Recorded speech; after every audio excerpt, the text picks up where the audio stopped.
And You're way louder than me, though. I know it's a very tough thing because I generally am. Yeah, but I am also usually... Oh, it's better now. It's a bit better. I turned me down a little bit. All right, we're going to do it we've got a recording. We're all happening here. We're going to do it in 3, 2, 1. Dagmar Lamp, welcome. Hello. Here we are, yes. And very appropriate on, what's the day today? Press Freedom Day, you said? Yeah, it's Freedom of Press Day. It's, what does that May the 3rd. May the 3rd. I got to look at my watch. What does that even mean?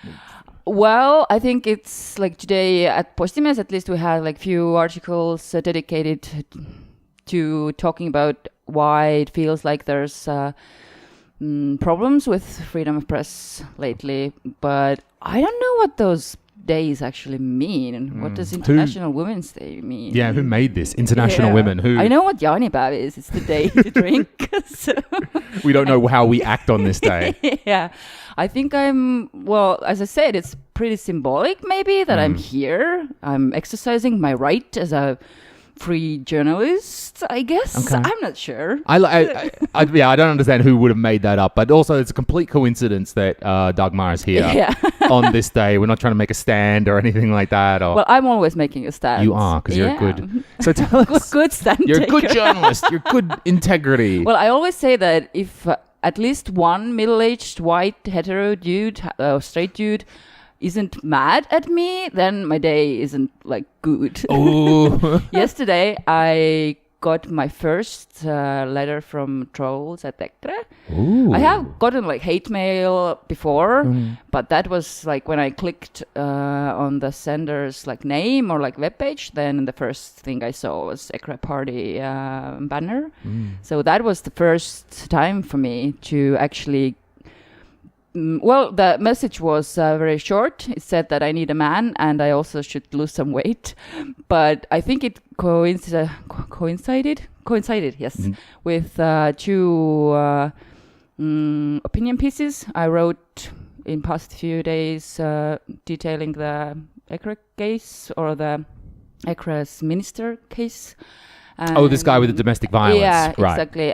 But also I wrote about masturbation the following evening. So I guess this kind of made them flip. Both of those. Probably, yeah, because you're a woman, you're talking about politics, and then sexuality? Who are you? Demon, get out. So, yeah.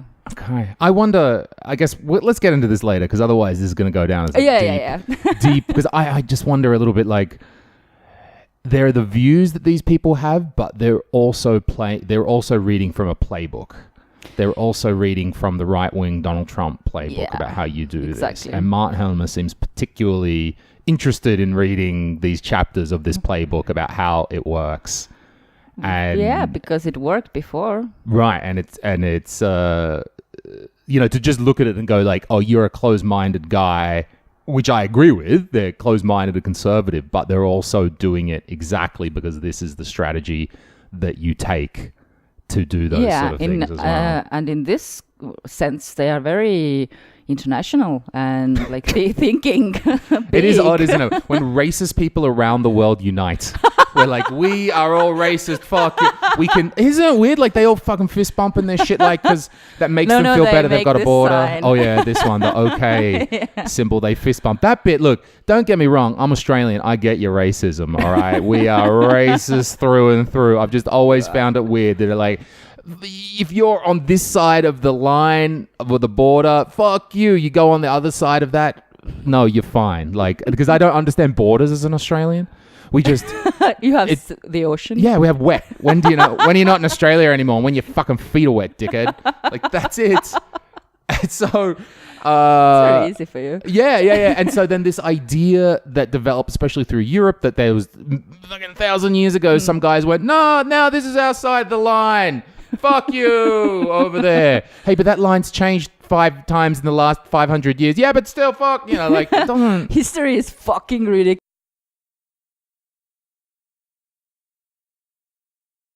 Right now, but explain where you're coming from and what you're working on. Yeah, right now. well, as you know, it's very interesting story since you and I go way back. Before I was a journalist, because I think we met when I had graduated Tartu Ülikool, but I was working at Petrone Print publishing house. But after that... Oh, Petrone Print, like... with Justin's company, yeah. Yeah. But I started out as a blogger, and I have blogged on and off for 15 years now. So it has been a long, long journey. But yeah, of course, I always wanted to be a journalist. So I have been a freelancer. Then I stayed home with my kid. And then 5 years ago or so, I started at Postimees. And now I have been climbing the career ladder. in the Postimees group, right? Yes. I am entertainer at heart, as you probably know, because, yeah. But I am very dedicated to writing about, like, female stuff, and also female sexuality is one of my hard topics, so to say, because I think you need to talk about this more. People need to be aware and to get the stigma of all the good things in life. But also, of course, like domestic abuse is very dear to my heart. Not in this sense. I love it. I love it. Just give him a whack. Who cares? Fighting with it is very dear to my heart, but also like mental health issues. So since I'm working for... You don't take it light, do you? Yeah. And then I go and write about Zodiac, not the killer, maybe sometimes the killer, and then like sex and weird topics, and also history, like ridiculous history is so ridiculous. So I get to do all that in the realm of being an entertainer. And also I have my podcast. Now my new one is about serial killers in Estonia. So. Oh, really? Yeah. Serial killers in Estonia? Yeah. We've had some? We've had. Andres Anvelt. Okay, who's that? The former Minister of Interior and former police chief, so he knows everything about everything. That's great. Yeah, it's so awesome. So how many have you released this yet? Is this out? I think we have 5 episodes out. Okay, where can people find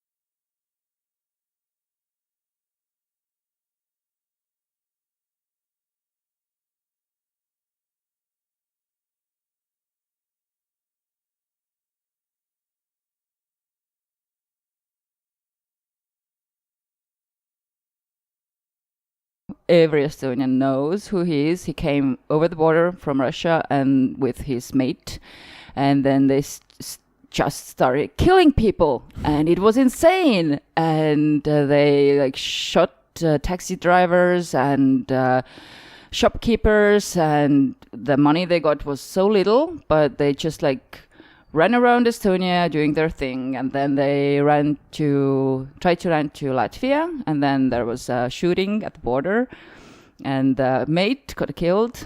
Dmitry Medvedev was the name, and wait, yeah, wait, like the Russian. We Prime also Minister? had talking about names, Mikhail Gorbachev. Like there was this Estonian gangster, and he was murdered in Poland or Lithuania, so that he was put in a box underground, and then they shot him through the like a casket. His name was Mikhail Gorbachev. Did he change it? Like, was that like a showbiz sort of thing, or like, yeah, you need a gangster name. I've listened to enough gangster rap. You need a street name. He was born with that name. No shit. So it was, yeah. The Estonian, like the mob history is pretty weird, and I would want to say fun, but it's like this dark fun. You read and you're like, oh my God, thank fuck it's over. Yeah. Has anyone, I mean, this history of serial killers is something that like people find very fascinating. So I'm sure that your podcast is going to be very popular and interesting. I hope so, yeah. But has anyone picked this up in the media? Because in Australia, we've got all those series, like the crime series about all these real gangsters that were in the 70s in Melbourne and all this sort of stuff. Has anyone picked up on this? I think Gayst Express has had a few articles, but the problem is that I would want to do that, but I just don't have enough time. And also, we were talking about this in an episode that's still not yet out. Our guest was former crime reporter Rasmus Kage, and he said that nowadays in like the newspaper editorials, you don't need a crime reporter anymore because the crime isn't the same as it was. And in 90s, you had to have a crime reporter. So I think it's kind of like there has been a shift. Can it be an issue to, if you want to dramatize some of that stuff that happened in the 90s, can it be an issue that a lot of those people are still around? Like we're talking about like... I am a bit afraid, to be honest, because Ustimenko has been in the news lately because he has tried to do a lot of damage in Tartu Vangla, the prison he's in, and he has been giving like more sentences. But since he already is serving life, he doesn't care. Yeah, he still keeps on doing that. And I think if he gets out, if he breaks out, he's a narcissistic type. So I'm kind of hoping he doesn't know what podcasts are like, or like, I don't know how much he knows Estonian. So it's like, right. I actually said to Andres that it's the first time in my life I'm actually thinking about like getting a gun or like the permit for a gun. And Andres said, well, I haven't seen like anyone who like the permit itself has like been like a thing that protects you. But also he doesn't believe in guns. So okay, even though he was a former... What was his... Sorry? A former Minister of Interior. Okay. The same position... No, not Interior. Justice. I'm not sure. He has been... He's right. He's a minister of politics, right? Not a... But also, the police chief, so... But a police chief as well. Yeah. All right, so legit. So he's not just a minister he started from saying the things. ground He's up. legit. Yeah. He's legit being the police chief, so he knows. Okay. Exactly. Yeah, but when gun violence comes to like, what are you going to do? Grab a gun? You're going to fucking start sticking some pop against that crazy ass criminal who could probably... I don't think I would be able to protect myself anyway. So I'm kind of just like hoping the freedom of press thing kind of like generally protects me, but also that they are narcissistic enough that they feel flattered that I'm talking about them, not like angry. So, but yeah, we have been trying to cover people who are either serving life or who are already like kind of dead. Kind of dead. Kind of dead. Hey, you're mostly dead. Fuck it. Time to make a series about you. And we actually, we disqualified, so to say, one contender because there are too many people still alive and active. So we're kind of like, but also victims. Like you have to like kind of think about them as well. Because it seemed to me that I've heard so many stories about those crazy days, and I love those stories. I love nothing more than hearing all those stories. But it seemed like in those days, then things changed, and maybe you're a gangster, and maybe you got a little coin from that. You got a few, and you either like there's. Yeah, I'm sure there are still gangsters, but not like that day. So then what they ended up doing was like just taking that into some kind of legitimate business, nightclubs, and then sort of trying to make themselves legitimate in that fashion. And so then you've got like, we don't talk about the past, or it doesn't kind of come up, and they're now not respected, but members of the community. We have had actual ministers who got their startup money, so to say, from the illegal metals in Estonia, people used to take from Russia, and the metals coming from Russia were sold to Europe, because Estonia, we didn't have all those precious metals. And it's a legit thing that everyone knew that this minister he got his money from there, Robert Lepikson. And like, it's so weird. It's so weird that we know, but there's nothing. Yeah, it's like, there's no proof, or that case never came up, or it just. I was too young to like give any context to that. I just know it as a fact that like we called them Iron Robert because like the iron he brought in and sold. I think. Or just like stole from Russia after Soviet Union collapsed, and then basically everything was up for grabs. So you mean actual infrastructure in Estonia? Because that was like, I mean, you can rip up cabling and get the copper out. Estonia, and sell but the copper. Soviet Union. I don't know why I'm so ripping it out. Over there. Over there. That's where the Soviet Union. So it was back in the so they were taking the, like, whatever they could get their hands on, right? Put them on the trains. The trains came to Estonia, stopped here. Everyone was like going through the what was the thing? Wagon. The wagon, train wagon, yeah. And then the money was being exchanged, and then the wagons went off to Europe. So that was it was not a legit business, but it happened. Yeah. And like huge amounts of money was involved. Isn't that the same thing? Like, didn't Siim Kallas basically rip off a whole bunch of money from the Bank of Estonia? Or is that allegedly? So they say, yeah. Allegedly. Also, again, a story that I know very little about. Okay. I only know the snippet, the one you said right now. So I have never felt the need to go into that. Okay, white collar crime's not your thing. Yeah. I like gory stuff. Right. home violence and serial killers. So that's and sex. So that's basically my profile. What's up with that? Wow, what happened in your childhood that led you to? Were you always interested in such kind of? I was a 90s child. So what does that mean?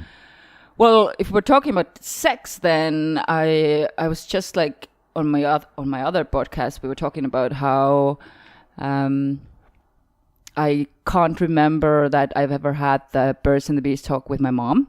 So I went to ask her, like, what's up with that? Where did I get my knowledge? And she was like, you don't remember? I was like, no. And what happened was that when I got interested in that stuff, I just went and took all those dirty magazines my mom had somewhere in the cabin.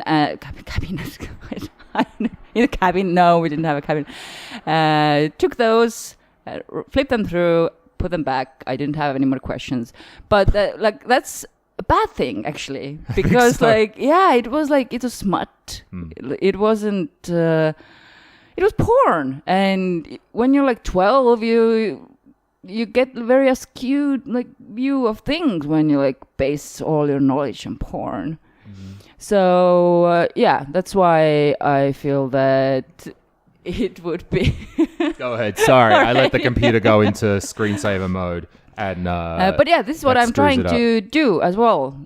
That if I talk about sex more, then there's a greater chance that maybe some 12 or 13-year-old girl who is Googling will find maybe something I wrote that's actually based on science and legit stuff, and maybe he or she will find it and be a bit smarter than me, because they will find porn anyway.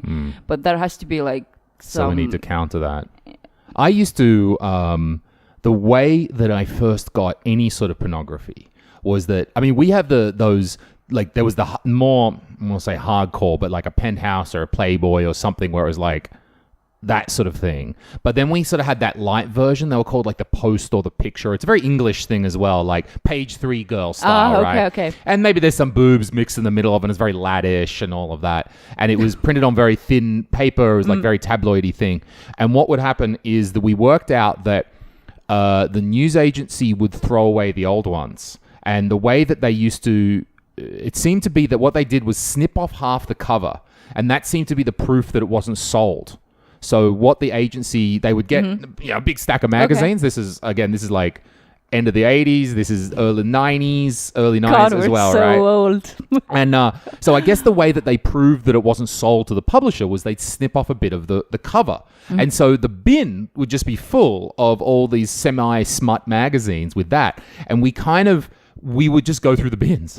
We would just, and we didn't want to be seen. We all thought we were some fucking ninjas going around the back of the news agency, creeping around, trying to, and that's what I had. You probably weren't the only ones, though. Right? Oh, I know, yeah. And we used to know, but we worked out the day that they would be in there, and we knew that was a good afternoon. That was the day they get thrown out. And then the guy tried to hide it under other garbage, but we were more clever than that. And we were digging through the rest of it, trying to find this. But then I didn't have anywhere to put it. This is the next problem. So I've got this physical magazine. I will build on that. That's a very good segue, but go on. Okay. And I don't know what to do with it. So at best, I'm Like, there's no chance that I'm going to put this in my house. Like, there's zero chance with my parents that I'm bringing this in. So all I've got is to maybe hide it somewhere. Like, there's a lot of nature around. I could hide it there. Or snip out some picture or rip out a page and hide it in my pocket. But then you got to worry about mum finding it or of something course. like that. There was a lot of small folded up semi-nude pictures that... Little Louis had. that we had. So, but I'm right now I'm realizing how sex positive actually my house was, because we also there was a time in Estonia when we had newspapers that also had that page 3 girls printed, and what I did was I cut those out for some reason, and then I drawed on like bikinis, and then I put them on the wall. And so I had like Kurt Cobain, Freddie Mercury, and page 3 there you go, and maybe 19201, no, 210. Why did you do that? I don't know. I have no idea. And my mom just let it be. I have to ask her, like, what was going on there? Did she ever think I was maybe a lesbian? Well, I am bi, but still, like, it's a very, like, I don't know why, like, I can't even remember that I had kind of like, oh, nice body, I would like to have of that. I don't think I thought this way. Maybe it was just, I don't know what that was. How come you forget? That's very interesting to forget parts of your childhood like that. It is. Like you just have you can't recall at all But they say that the older you get, the more you remember. So... I sure fucking hope so, because I don't remember nothing. So I know my memory is so bad. Soon. I actually thought that, like, I had like this period of time when I was thinking that maybe something traumatic happened in my life, because I don't remember much about my childhood. It all feels very boring, and then it was over, and it's kind of like, was it so boring? Like, really? Is it like everything that happened? But I do have diaries, So yeah, I guess it was that boring. I was talking about that, my parents and everything on the last podcast with Roger, and I just wrote to them and I was like, guys, I need some help. I'm 39 and I'm not married and I'm fucked. I'm gonna need some advice from you guys. We've never done this before. We've never done it in this way that I've had to write to them. And the problem is that if I feel disconnected from my parents, well, how the fuck am I going to reconnect with them? I live on the other side of the world to them. True. How would I reestablish that? But it seems I do. And I can't afford to just go over there. That's even worse. Hi, Mum and Dad. Travel across the other side of the world so we could sit down and talk about my childhood. Little bit intense or what? So it's not going to happen. But they are your parents. I think they know you're a very intense person, though. I guess so. So they promised they're going to write to me, which is very nice. I explained some things and I wanted to talk about, Sorry about that, guys. I'm getting used to this technical thing. We're getting video in. We're trying to do audio. I'm doing it all at once. Someone was trying to call me because my phone is the camera. That's how rich we are. Yes. So, recalling back to that past. Yeah. So I never felt like that sexuality thing was open. If there was, I remember once I'm sitting at my computer, which was in the lounge room because I wasn't allowed to have that computer in my bedroom. Course. That would be way too much. And for some reason, I was getting so cocky with looking at, I don't want to say porn, I just want to say pictures of naked women, which I don't think there was a distinction back then, but I think these days in the way that pornography has become so intense, there's a friggin' distinction now. So I'm just looking at boobies, and for some reason, I'm doing it while my mother has my back turned to me, which is, why am I... You were playing with fire, Why am I doing this? And and as like I had this small little window open, and sort of for a second, some boobies flashed across, and my mother's like, what is that? And I went, I don't know what you're talking about, I don't know nothing. And I did a shaggy, it wasn't me, I didn't know. It wasn't me. I have used that line a lot in my life when I was young. It sometimes worked, actually. Okay. Kind of like, for some reason, not in that context, but for some reason, when you flat out deny. Well, now that I think about it, maybe my mom was just like, okay, I know what happened, but clearly she's not going to like say anything. Let it be. Like, gave up, basically. Like, you have to choose your battles if you're a parent. Oh. But yeah, like the sex positivity thing, it's very important to but also the thing you mentioned, that being connected with your parents, because we all come from childhoods, and all my like traumas and all my like everything that has like is broken inside of me is basically all is coming from my parents. And I think I realized like few things that are connected with my dad.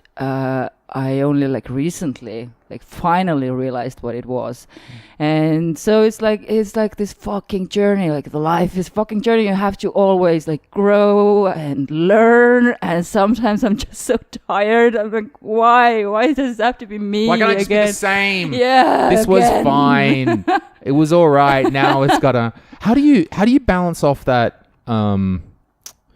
like if you have issues with your parents, and so you start as a rational individual to think, okay, there was these problems with my childhood. I can see that I still harbor this stuff today. And it's very difficult to not blame your parents. It's very difficult to not unload that blame because it does come from there, but it's like, and for many years I stuck with I'm a kid. What the fuck did I know? How is any of this my fault? Yeah, exactly. I didn't know, but I understand that's not the truth. How do you balance off to deal with it, but then to not blame? Or are you still right in the middle of blame? Well, I am a parent as well. Yesterday was my kid's birthday, and I remembered it when I was talking to you, like when we were scheduling this podcast. And when I woke up Thursday morning,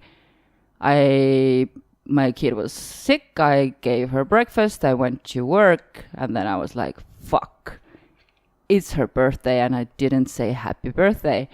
Then I called. She was very understanding. She said, Mom, it's okay. I said, no, it's not, because it's me as like mom's job to like be the first one to always remember to like.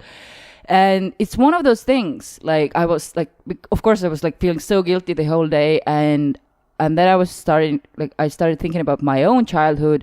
One of the main reasons I think that I became a blogger or like this attention whore that I am is because my sister, she's 2 years younger than me, which means that I feel that I didn't get enough attention. And there was this one instance, I had some kind of performance, and I was so proud. And then after the performance was over, it was like with my school, and like all the other kids, like they got flowers from their family, and I was standing there and I realized my mom had left with my sister like halfway through after my performance.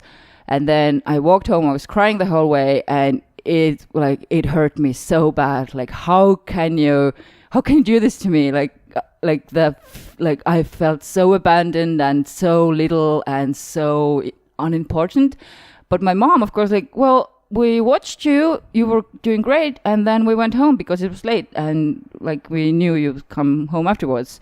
Because, and that's the thing, you as a parent, you will do or make those mistakes, and they will happen, and you can feel guilty. You can maybe already see like how this might be this one definite point in her life that she will harbor.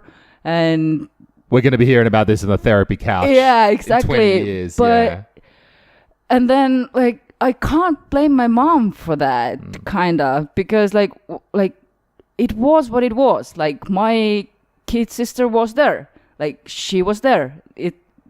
And I was doing better at school. I was a straight A student, which also meant that my sister was like needed more help academically. So my mom was learning with her, like doing the homework, and I never needed help. So that also meant that I didn't get enough attention. So, but also I was smarter than, like, so what? That was that. Like she needed help, and like. It's kind of like it's this whole big system of things. So yeah, but I think a lot of the times as kids, what we forget is like our shit is not that interesting. That's like, true. We're not like, oh, congratulations, you made a bloody thing. Who cares? Like, okay, that's great, lovely. Like they have to feign such. Oh, and also those drawings. It's like, these goddamn drawings. Aren't you better at this yet? Haven't you worked this one out? I don't know if we're that smart. That's a great drawing. Oh, I really like that. Yeah, and also they also have their own lives going on, which is usually a bit more interesting and intense That's the stuff, like, I have so much intense things going on at my work usually, and I'm tired. When I get home, I'm so fucking tired. And I can tell her, my kid, that I'm so tired. I'm sorry. We will, like, I promise you tomorrow we will, like, do more stuff together. But I can't tell her all the things because she's too little to understand, like, all the weight I'm carrying on my shoulders. And she doesn't need to know. Like, it's me as a parent's job to carry it and also be a good parent. So, but we fail. But she has some self-awareness in that you called up and you're like, I'm sorry about that. And she said, don't worry about it, Mom. It's all right. That's a certain level of, like, emotional maturity already there. I don't know where that came from. It's so weird. She's so smart. So we were watching this documentary about King George, Tsar Nikolai II, and all the Russian Revolution. And I was trying to tell her, or like explain to her, why a Russian army was mad at Tsar Nikolai. And then she was like, yeah, you just like, you can't not give them food. Of course they're going to be mad. And then she went on to like explain to me why army was not satisfied. And I'm like, all right, yeah. Okay. She's already worked it out. She's already broken it down. Yeah. Well, I guess she's got a good influence from her mom there. It has to be me. She's seen things. She's turning it out. Right. I have seen the Russian Revolution. I know. But yeah, it's not easy. And, well, I'm also single at very late age. So I probably have some stuff that I still like. But it's more related to my dad, of course, as it usually is. Oh, the daddy issues. Yeah. Okay. Do you feel that's oh God, I'm going to go out on a limb here right now. I feel like it's a common story in Estonia of women your age, and it does seem to be something that happened in the 90s. It was this crazy time and people were getting married too young, so then we've got problems. Oh yay, the freedom is here, let's fucking have kids. Like before that there was still some older feelings of, again, my observation from afar was in the old days it was like, look, this is the Soviet Union, things are fucked, let's just get married and try to make the best of this. Yeah, and also it was Soviet Union, like nobody told you, like you were basically allowed to feel.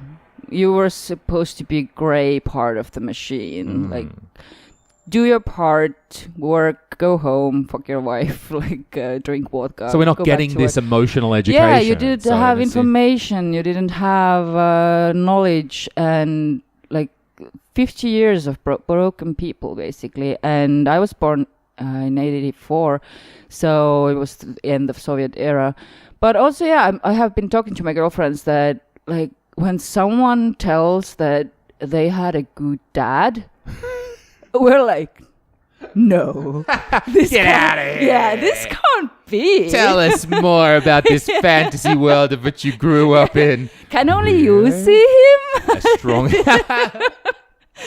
Because, like, all the dads are insane. Or, like, and it's so weird. Because my dad, like, he's a very intelligent man, but there are like certain personality traits in him that, like, I think he is narcissistic, and I think it has like very much shaped me and why I have been drawn to men. Was he around? Was he part of your family when you were growing up? He was kinda. Okay. And well, yeah, they divorced when I was 7, so it was a very classic story.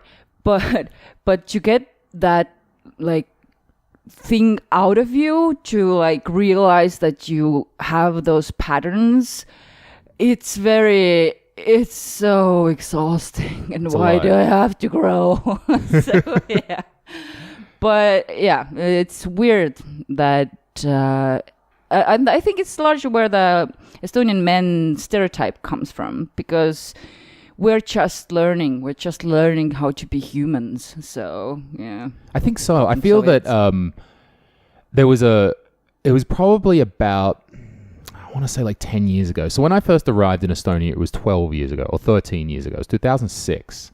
And for those first few years, one of my observations was that there was a frustration in the people.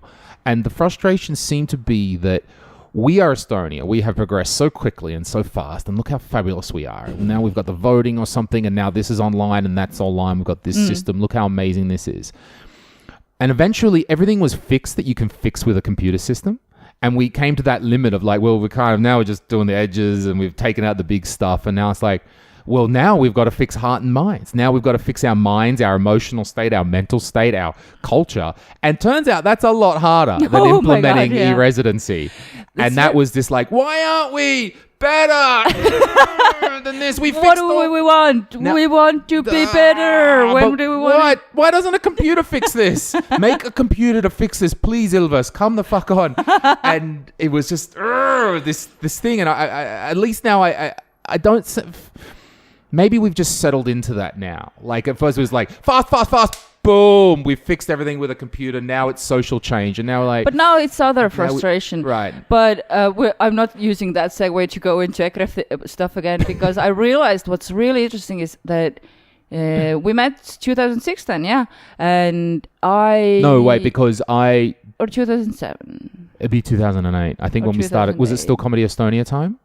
Yeah. Okay, then it was 2008. Yeah, I was still hanging around for a couple of years before that, back and forth, which is how that. But still, it kind of like my own personal growth it's very similar timeline-wise because my first big like mental breakdown was 2006, 2007, and I was diagnosed as bipolar 2007 spring, and then I started to like getting the real help and therapy and everything.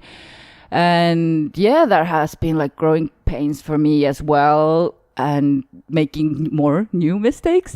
But then, past 5 years, I have been like settling in. I'm finally like feeling I'm a grown ass fucking woman and doing my shit. I am not insane anymore because I have my shit handled. I have my shit together.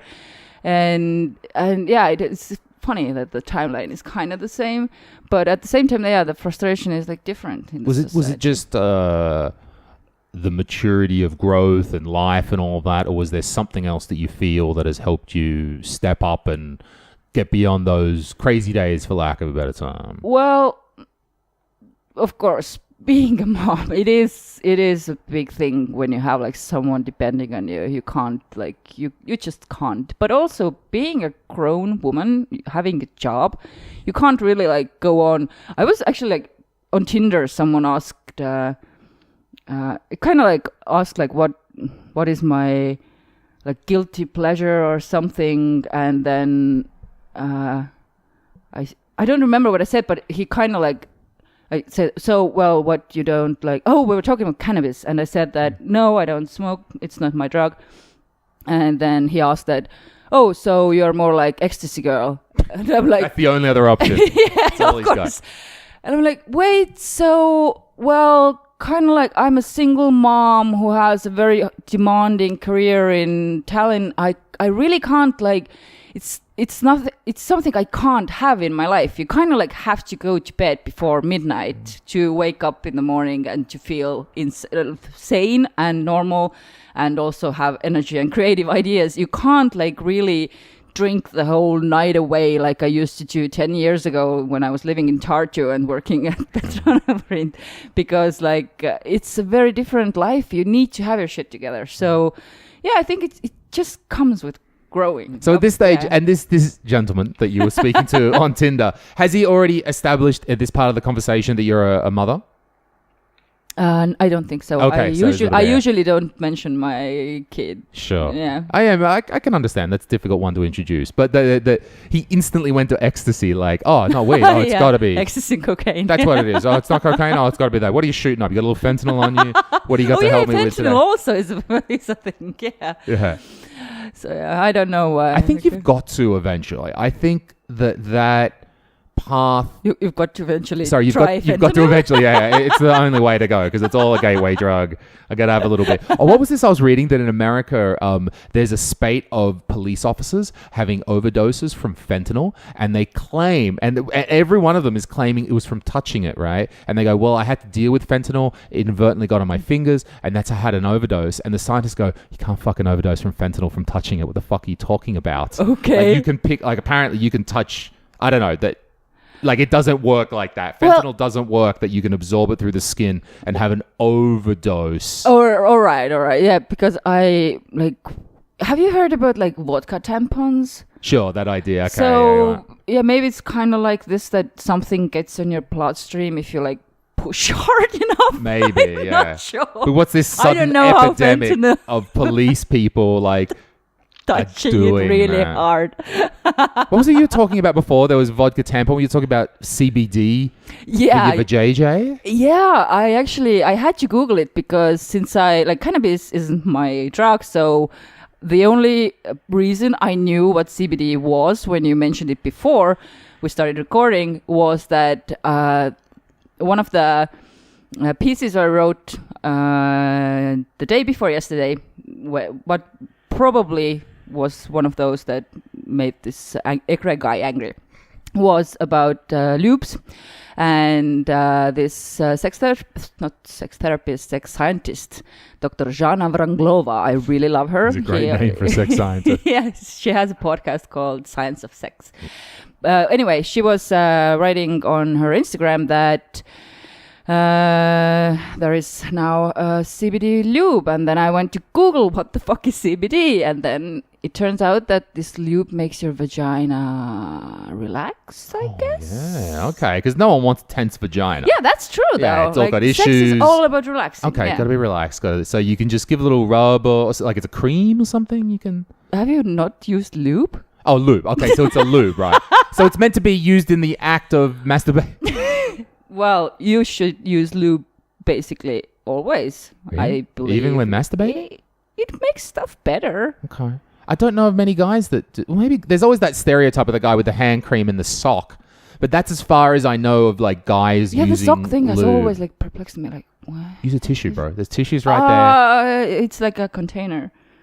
Well, what you do is you do that, and then you put the tissue on top, and then it fires into the tissue, and then you just... Okay. Look, I'm efficient about these things. I got no time to fuck around, right? I got no time for mess or stuff on the wall or something like that. I got a procedure even for masturbation. Okay, yeah, I forgot so you catch it. I forgot how male orgasms work. I'm sorry. Really? It's been that long? That's true, actually. So you could then you take it away, and then I've never thought to need actual lubrication for the bit that I'm doing. I have to believe you. You are the guy. Okay. Have you heard? Is it a common thing? Is that what like? But I'm not the sex guy. That's hey, sex guy podcast. I'll leave that to Arimati and Mikhail. They'll have 3 hours on that. I'm sure. We should like tell them to talk about lube and masturbation then. But yeah, I think lubes are fun and great, and people should use them more. So we've got the CBD. So again, I'm going to harp on about CBD because I love doing this. CBD it's very interesting because now it's completely legal in Estonia. And what it is it's marijuana without the THC psychoactive crazy part, right? So weed isn't just weed. Marijuana isn't just marijuana. There's a part of it, the chemicals in it that make you get high, that make you trip, that make you do that. But there's a lot of research and a lot of anecdotes that say that the other part of the marijuana, which is what they're calling CBD, actually has a lot of health benefits, or it's helped people, and there's a lot of anxiety, depression. I mean, then again, you read on the internet it cures everything from cancer to a broken leg. So it's not, obviously it's we like need MMS to be a filter. then, Yeah, it's going to feel everything. But they've separated those two out, I believe, just via selective breeding and so forth. And what surprised me is that CBD is now legal in Estonia. How did it happen though? Because I remember there were like activist groups trying to legalize it. But it's not. Remember, that's very different to the marijuana so legalization maybe movement. there lays their hypocrisy because maybe they didn't want to legalize it for all the health reasons, but also for all the nice. Well, I have a feeling that it's something on an EU level. Now, I don't know how. I don't understand how the EU law works, but it seems to have gone across a lot of the EU states that now that's legal here, and it just seems awfully progressive because the law actually says you can have less than 0.3% THC. Like they understand, okay, there's going to be trace elements, but the law is specific enough to go, we know there are trace elements, that's cool, and sort of the regarded thing is as long as it's below 0.3%, then it's legit. So, but what is it that they sell? Is it like a liquid, or is it like a cookie, or is it like a cream, or is it like, well, we already know it's lube. So it's well, first of all, CBD is like the marijuana leaf, and it's like it's basically weed. It's like you get it. I've got some right there, and this is the crazy thing. It's right there. I have some, and it's legal. This is the weirdest fucking thing about it. Oh my God! And it's essentially just marijuana. It's green leafy marijuana, and there isn't a difference between hemp and marijuana.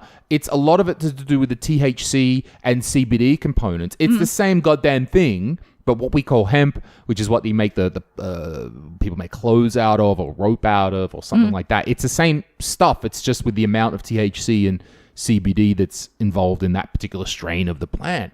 So what I love is there is a store downtown now called the Sativa store.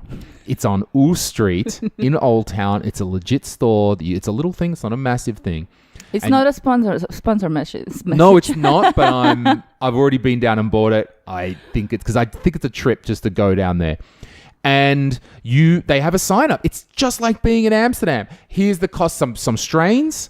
Here's the cost per gram. If you buy 2 grams, if you buy 3 grams. How much does it cost? It was €15 a gram, 25 for 2. And okay, then so it's basically like a street price. Right, a street price for that. And it was so odd to walk into a real store. How does we know that? I often wonder about talking about that because remember, I'm not a citizen, right? They can throw me out any fucking time they want. So you go down there and he's got boxes of green. It's like there's weed right there and there's boxes of it and you go, oh yeah, I want a gram of that and a gram of that. And he weighs them out and you get them in a little package and then you can take it home and do it. And it's like, it's so odd to do that in Estonia. Like you just go like, oh, that's what happens in other countries. That's when I go to Amsterdam that happens, or I'm in crazy Bucharest, or who knows, right?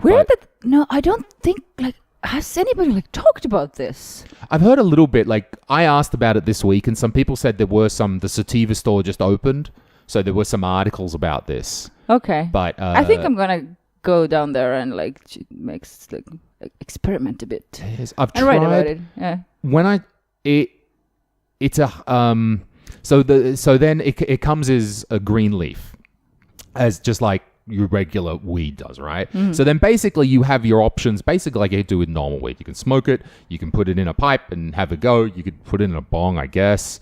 A very trendy thing is to get a vape that takes flower, that takes the leafy stuff, right? So there are some vapes out there that take if your mate is vaping nicotine, he's probably got like an oil or a juice or whatever, right? Some liquid.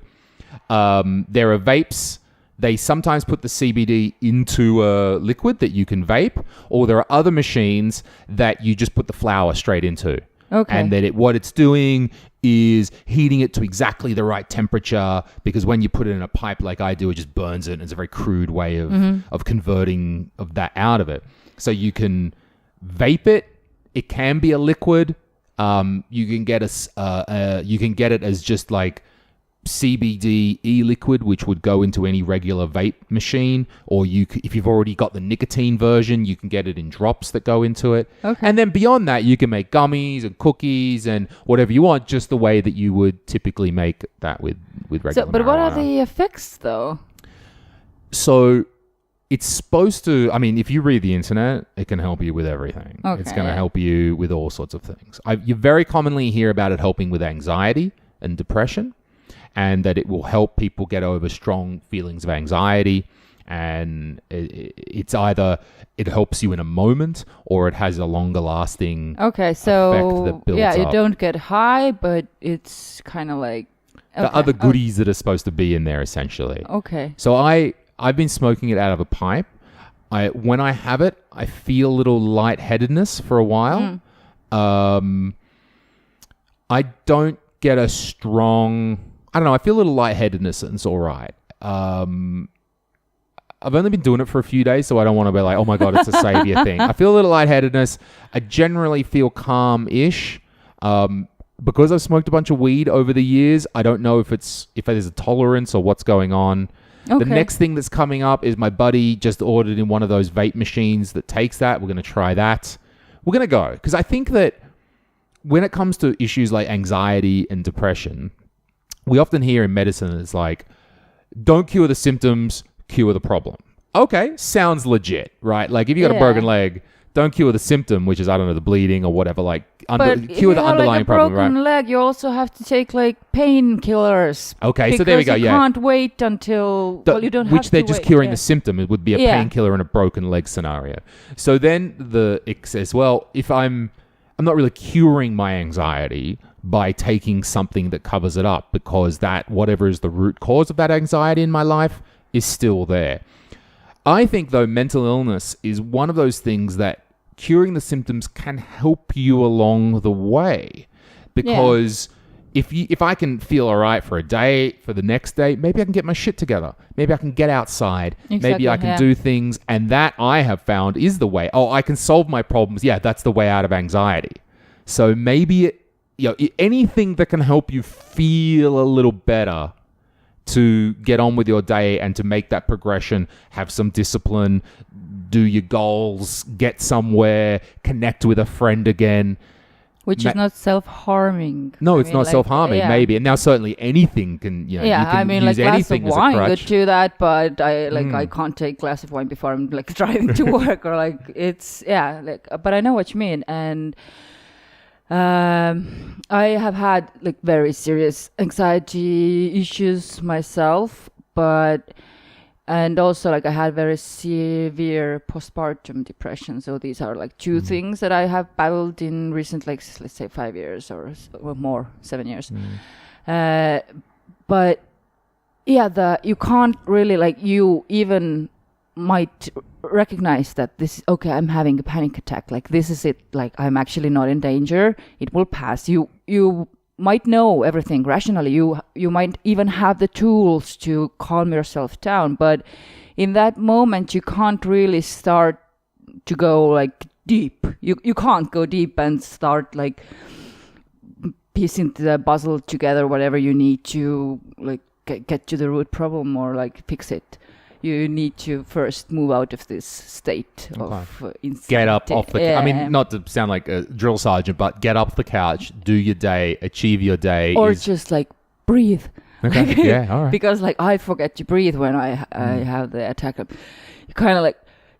You just like... You forget because you're like kind of like waiting where the bomb or like the shots are coming from, or like it's very very weird feeling. What helped you to progress out of that? When I had like few very very bad episodes was a few years ago after my breakup, which was very traumatic, and then I just removed myself from this environment. I drove first. I spent the night with my friend, and then I grabbed my kids and my cats, and I went to my mom's place in Saaremaa, and I stayed there for a while because like I was feeling unsafe. That was the whole idea. So not the idea, but the whole like kind of like trigger. Yeah. So yeah, but but also what was really interesting about this particular situation was that I also had like podcast planned already. Like I had a guest, and we were gonna talk about panic attacks, and at the same day we were recording, I had like the worst panic attack, and I was like sitting there in the studio, just like kind of like trying to hold myself together to like get this show over with. And then at one point I realized that like everything she's saying is kind of like, I remember she said that like what helped her was like the when like someone told her that the air doesn't run out. And I was like, oh, fuck yeah, it actually doesn't run out. And you kind of like, and it was somehow so freeing, this idea that, okay, whatever it is, but the air doesn't run out, because you feel like you're suffocating. And it was like, it's so weird that this one little sentence can kind of like be the hook that like starts to pull you out. So yeah, but it was like it was a very weird autumn for me. Without getting, I mean, I'm not going to talk about individual reasons for panic attacks and so forth, but you as a very creative person, you've always been involved in creative industries. Was there a certain amount of that your anxiety was tied, like to separate the anxiety from the creativity? And I think as creative people, we can often feel like, oh, I need that edge, or I need that. There's something about it. Like when I'm feeling extremely anxious and I'm really in that, I can make some great shit in that time. And there was a period back in the early days of Comedy Estonia. So we're talking Vilda. We're talking comedy nights at Vilda, the classic days. And for everyone back in the day, so Comedy Estonia sort of started by that we were doing shows a lot in Tartu, and we would do these international shows in Vilda, and they would happen every month. And we always had we did way more English shows back then, way more, and they were kind of happening every month. And this was kind of before we really had this momentum that we had today. So we were really struggling to get people through that door, communicate the message, get people to come out. And I would always have a little mental breakdown in the hour before the show. So we would get there at 6 o'clock, set up the room, do the sound check at the back of Vilda. And then from about 7 o'clock to maybe 7:45, I would have a breakdown. And I would be sitting on the stairs. In Vilda, when you come up the stairs, you can go into the main restaurant, or you can kind of go up there a bit, and there's something else that no one goes up there. And I would sit there and just melt, because I was dealing with everything. You don't have to feel sorry for me. And I would, because it was a combination of, that was the crossover period between organizing it and then this expectation of what if no one shows up? What if no one comes? I'm not just a performer, I'm the promoter. And I always feel like this at my birthdays. I go there and then what if no one comes? Right, and then I would be in the half an hour before, no one's coming, and then people would come. And then but I would always have this, what if no one comes? What if no one's coming? And sometimes people don't come, because that's the ups and the downs, right? Sometimes we're not great, sometimes we're amazing. And so I would just melt in that time. And then what also would happen is my relationships at the time, or relationship that was spanning that, look, let's just say that, I mean, that had a back and forth as well, and that she worked out that, I think subconsciously, I don't think consciously, but if you poked me just before the show, that was the time to fucking poke me. Okay. Like and again, I don't blame my partner. I mean, you learn these things when you're in a relationship like that. You know exactly the time when you fucking get your partner and go, I got you now. And I guess there was some sort of subconscious learning so that would be the time that stuff would happen, either my fault or her fault. So before the show. So I would often walk onto that Vilda stage just out of my mind. Oh my God. I've just melted down. And everyone knew, leave Lewis the fuck alone for that last 45 minutes. And everyone was very cool. And I appreciated that they understood, why was he walking around? Why was he hiding? It was nervousness for the show. Would people turn up? And then the ex would poke you. I remember, I have few memory, flashback, yeah, I remember I kind of saw you walking nervously somewhere. But then I would go and do these amazing performances in the moment on stage. And I think, amazing, but I think that was part of it, that there was a way to take your emotion and your negative feeling and you sort of roll it up and give it back to the audience, which is a really odd thing about stand-up and art in general, that why do I feel this darkness and this weight on me, but then somehow I can get on that stage and... I think that it's because what I was doing was being very emotional in the moment somehow. And that in itself... Emotions are energy. Right? Yeah. So I was feeling strong emotion. It didn't really matter that it was super negative emotion. It's just that I was charged with emotion, so I was able to give that back out to the audience. How has dealing with your mental illness affected your creativity? And have you kind of been worried? Was there a worry to step away from your mental illness, fearing that you would lose some part of you in a very Stockholm Syndrome way? Oh, yeah. There are like very many questions loaded. Yeah, sorry. Yeah. I'm giving, just talk about how you feel. I'm giving you a lot there.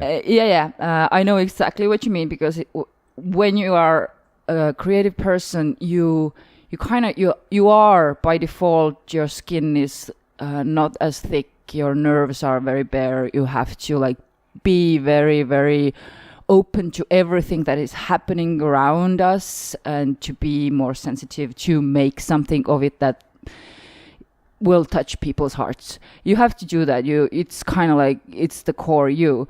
But also at one point I realized I was very much in love of my depression. I was so in love. I like all my texts and my blog texts were like very, but also my fiction. It was very melancholy is the word I like to use. Melancholy? Yeah, melancholy. Like you're a whore? Whore? Is that the word you use? Yeah. Okay, yeah. Melancholy in Estonian. Like you were kind of like, I was milking it. It was like you were like basking in this like being unhappy. It was your thing. And it kind of like, it gets tired. And it's very exhausting. And also, in the long run, it's very boring. Because unhappiness or sadness, it's boring. Like no one wants to read about your whining, actually. But for some reason people read, and I don't know why. And then it gave me feedback that I should like write more. But so it's sort of, you feel that your creativity at that time was, it was very much negative or dark or something a little bit. Yeah, it was my persona was to be this. Girl searching for love, being like so melancholy. Yeah, I was a melancholy. And at one point, like, I think someone also like someone I like cared about, one of my good friends at one point told me that just don't. Like, no, don't. And then I kind of like, of course, like I was beginning to surround myself with people who were successful, who were in healthy relationships. And then I realized that to be happy, you don't have to be unhappy to search for that happiness. That you have to kind of like let go of the sign or the label, and then just be a normal fucking human being. And then kind of like I now feel that, and it wasn't easy, and I still believe that being an optimist is kind of like, people think that it's kind of like naivete. It's not. It's like a fucking hard work. Like, it's a very hard work to like open the Tinder again, to like, even after all those fails and all those bad first dates, I still go out there and try to like find someone cool. Or like with work, like, even though I might open my work email and get like hate mail, but I still decide that I will be the one who smiles at the office. I will crack jokes. I will make all my people feel good. And it's not easy, but like I see it gives back way more to people than my whining and depressive moaning ever did. And it kind of like, it's a completely different paradigm now. Kind of like it shifted. But the other thing you asked, that when I first got my diagnosis, it's kind of like I always suspected that I was bipolar, because like of course, like I was depressed, but then there were like those highs, and oh my god, those highs were so good. And then it was like, it took some time to kind of like make peace that it's kind of, when you're depressed, then depression is a disease, but that part of you is disease. But with being manic depressive, like all parts of you kind of are disease then. So what am I? Am I a disease?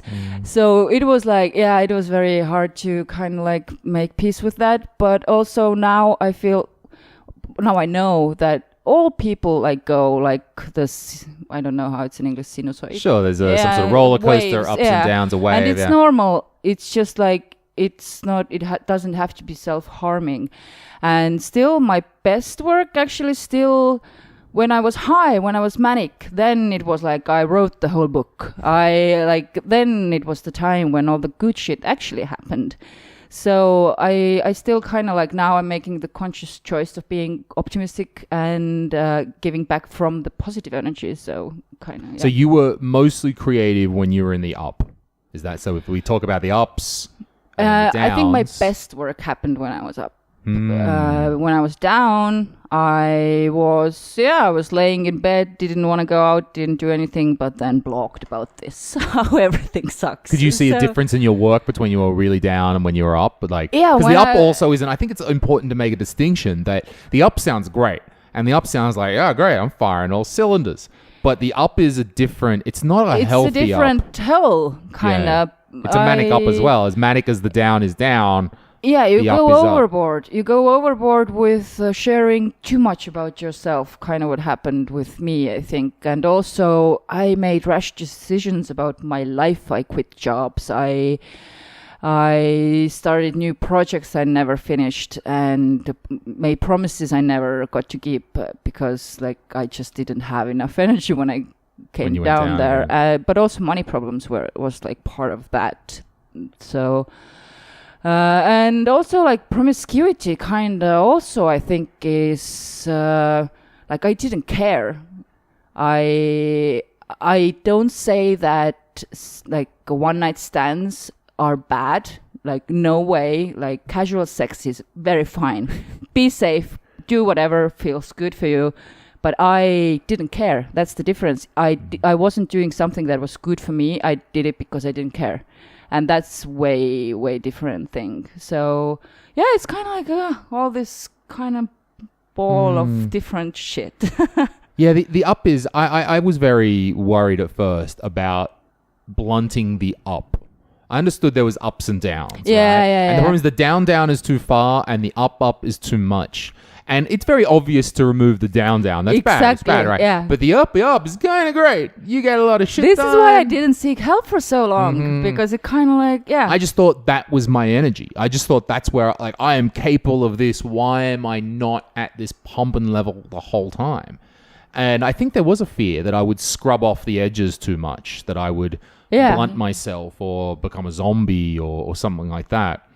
And I think it's most artists, if you keep on going, I mean, you can be Keith Richards and keep drinking until you're fucking 117, right? Sure, it happens. There are those artists who can keep on going and abuse drugs or alcohol or whatever that might be, and that keeps them going. But there does seem to be a progression in most artists' careers. If they're going on with it, that they've got to get a little clean, or they understand they're not working at their highest level.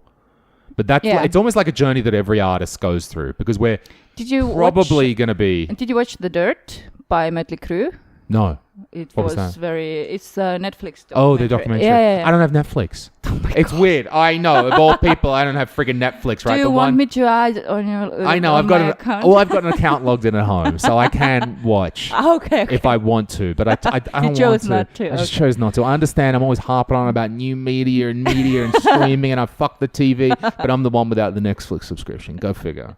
But anyway, yeah, in Mötley Crüe, they also, like, the band's journey was the journey to quit the fucking self-harm. And it wasn't self-harm anymore. They were like, someone died because of the car accident. And, like, but also, like, why I, like, that popped into my head, it was because on Instagram yesterday, I think Nikki Six was sharing a picture of him after another surgery, and he has been clean for I don't know how many fucking years now, and now he's like 60 something, getting like new shoulder whatever things and new hips and like but go on. It's like you have to it has to happen to you if you want to keep on going at some point, because I think you agree that it's not the extreme parts that makes us.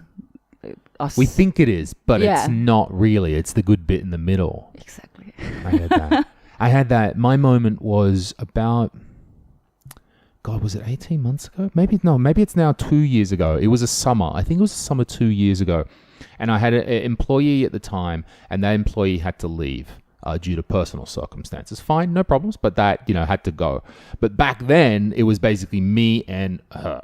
And that's it. Like the company itself wasn't quite well formed as it is now. Mm-hmm. And so that person had to leave. That happens. That's how it goes. But then I was like, oh shit, I got to do all this myself now. I'm fucked. It's all down to me. And that's when I cut out the nightly drinking. Because you wake up, you kind of have those 2 beers, particularly with comedy. We're always at a bar. Hey, it's very easy. I have a beer before the bar. And it's 2, and even 2 drinks a night. Then you wake up in the morning and go, oh, God, cool, time to get on with the day. Just that little bit every day. I was like, wait, I got to work at such a high level right now that I can't afford to just wake up with that, have a couple hours in the morning. It also comes with age as well. Totally. I mean, I can't even imagine going to work after going to a bar or nightclub. I'm written off. Last week, Sander calls me up and goes, yo, after my show, Vanamoina, come over to my place. We're going to have a drink. We're going to have a smoke. We're going to eat some food. I know exactly what I'm stepping myself into, but of course I don't say no to Sander. So I go over there, we drink, we smoke, we eat, and I am fucked the next day. Screwed. The whole day is ruined. I got to consider that. I don't have the self-control to sit there amongst all those guys and not have a drink and not eat all that stuff and not... Yeah, right now my schedule is that I have 2 weekends a month when I don't have the kid. And then usually 1 weekend is just like me being at home, usually watching Netflix or documentaries, sometimes doing some home repairs or something, just relaxing. But the other weekend I take 1 day when I go out with my friends. That's very good. That means I am dead till Sunday. But I take that time because I also need to socialize. So I don't still know how to be very modest about it. So I just okay, there's this one Friday a month. I'm gonna okay. Do it. Yeah, okay. Yeah. You still need that, right? But I'm sure I know I could do healthier choices. I am getting there. But I have to contain this part. I think you contain it. It's good to be reasonable, right? Yeah, I'm being reasonable. I'm not being quite as healthy as I should be, but I'm getting there. So we're gonna have a short break. I need to go. Years of caffeine and modafinil abuse have meant that I have 0 bladder left. So oh my God, go get your. The time is flying. Yeah. So that's the latest dating trend. Is so we don't. It's why do we need it? Fucking a whole other social media or something. It's just appropriate now. What you just pop up on someone's feed and just start talking to them. Sliding into DMs. So in Instagram or in Twitter. Mm-hmm. I don't think that there was one guy actually on my Instagram that I think he was a fan of the show and started messaging me about episodes and saying good work or whatever, and then it kind of turned into flirting, but we kind of also just died off. We never met. We did have some racy picture sharing, but it didn't go any further. You didn't take it into the real life. Yeah, I don't know what happened there actually. I should maybe ask him. I don't know. Yo, it's been ages. What's up? Yeah. That's the shit that gets people fired. Actually, there was this one guy who was in America's Bachelorette thing, or kind of the reality show. And then someone made public his DMs on Insta to this girl, and he was being very obnoxious and rude and oh, yo, hook the dude up. Why aren't you not replying? Oh, come on, give me some attention. It has been ages. And then he was fired from the show. So yeah, be careful when you dudes do that. Dudes get butt hurt. Is that a common thing? If you're on Tinder or some sort of social media thing? It is a very, very common thing. Yeah. Oh, really? If they get rejected or you don't want them, or what's the scenario? Yeah, it's very weird that. Of course, the ghosting thing is a thing. So ghosting is you just start ignoring the person. Yeah, and I do it a lot. I kind of I do it. Sometimes I don't mean to do it because I'm very busy and I'm okay, I'm going to reply later, and then I forget. But I also that was I think it was a year ago, I decided, okay, I'm going to be like a very responsible dater now. I'm going to tell people if I don't want to meet them anymore. And then I it's also you are programmed as a woman, you need to be a good girl. You don't want to hurt anyone's feelings, and you kind of feel you need to have a reason. Except for and actually you don't have a reason. It's not enough just to go, I don't feel it. It's not enough. But apparently. Exactly. Actually you don't have to have a reason, but you kind of feel like you have to have a reason. And I kind of feel like I have so much going on in my life that I need to work on me for a while. No. It's like a breakup. You haven't even been with this person. Yeah, You've got to give them an excuse. But right. And then, the entry has such low barrier to entry, which is Tinder, but then apparently still a barrier to entry to get out. We haven't worked Tinder. Work on the get out thing. You've worked so well on the get in thing. Already maybe exchange numbers, or he's on your Facebook or something. Because I'm not I'm a very public person. It's not very hard to not find me. It's not very hard to find me. Yeah. And then. One guy was okay, it's fine, message me if you feel like it later. And then one dude was oh my god, went berserk. And I was okay, I don't need to give, I don't need to justify myself.